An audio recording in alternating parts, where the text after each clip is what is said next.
Dito tayo ngayon sa Sisay Tambo, Parañaque. Kung napapansin nyo, halos lahat ng bahay dito ay dikit-dikit.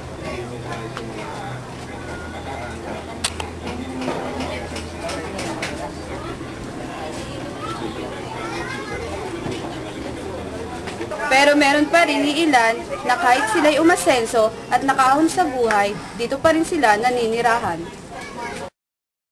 Tulad na lamang ni Aling Janet na matagal nang naninirahan dito. Simula pa noong mga panahon na siya ay hindi pa nakaahon sa buhay. Ngayon, ating puntahan ang bahay ni Aling Janet upang siya ay ating makapanayam. Magandang hapon po. Kamusta po kayo? Okay naman, nasa mabuting kalagayan. Maaari po ba kayo magpakilala? Po si Janet Dolendo, nakatira sa Block 4, Lot 45, Seaside, Tambo, Parañaque. Ilan po kayo magkakapatid? Siyam, At pang ilan po kayo? pangalawa. Kung paano pong hindi po kayo maasenso, ano pong hanap buhay niyo? Ay, marami. Ang lahat ng paraan ginagawa kong hanap buhay para mapag-aral ko mga anak ko. Nagtitinda ko ng ulam sa hapon, luto na ulam. Sa umaga, nandoon ako sa palengke, natulong ako sa tiyuhin ko sa pagtitinda ng karne. Yun. Tapos yung asawa ko, driver, company driver siya. Tinutulungan ko siya para pagdating ng hapon, kumita man ako, kinabukasan, may baon ng mga anak ko papasok sa eskwela. Ilan po ba ang mga anak niyo? 5. Meron na po ba nakapagtapos at nakakatulong sa inyo? Oo, meron na. Ang dalawang anak ko, yung panganay at pangalawa ko, tapos ng mga seaman. Nagbabarko na sila. Yung dalawa ko, tapos na rin, HRM. Ang pang-apat ko, graduating na ngayon, March. Kaya isa na lang nag-aaral ko, yung bunso ko, 40 high school.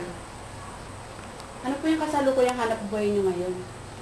Nagtitinda na kami ngayon ng sarili naming karnihan. Binigyan kami ng pwesto ng tiyuhin ko. Ano po yung mga naipundar niyo? Mga gamit? Marami na. Katulad ng bahay, sasakyan, tsaka yung mga anak ko, napatapos ko sa pagsisikap. Lahat ng paraan ginawa naming mag-asawa, nagtulungan kami para makapag-aral ng mabuti mga anak namin.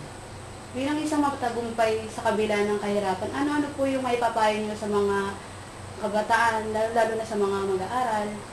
Ay, ito lang may papayo ko. Sumunod sa magulang.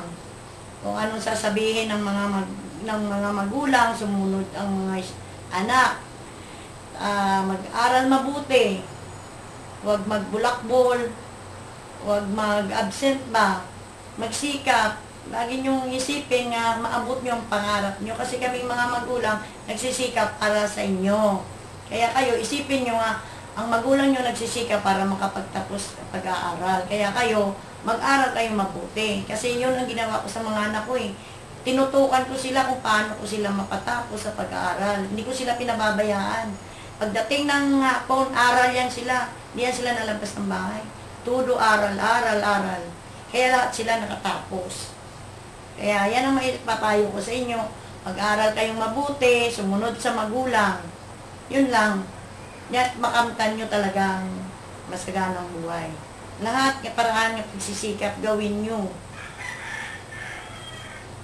Bunga ng kanyang pagsusumikap, siya ay umasenso sa buhay at nakapundan ng bahay, 2 sasakyan at 2 motorsiklo at nagkaroon ng negosyo. Ngayon, ating natunghayan ang buhay ni Aling Janet. Isa lamang siya sa mga nagtagumpay bunga ng kanyang pagsusumikap. Ayon sa kanya, hindi hadlang ang kahirapan upang makamtan natin ang ating mitiin sa buhay. Isa lamang si Aling Janet sa mga nagtagumpay at nagbibigay inspirasyon sa atin, lalong-lalo na sa mga mag-aaral at kabataan. Ako po si Maria Cristina, ito ang aking dokumentaryo.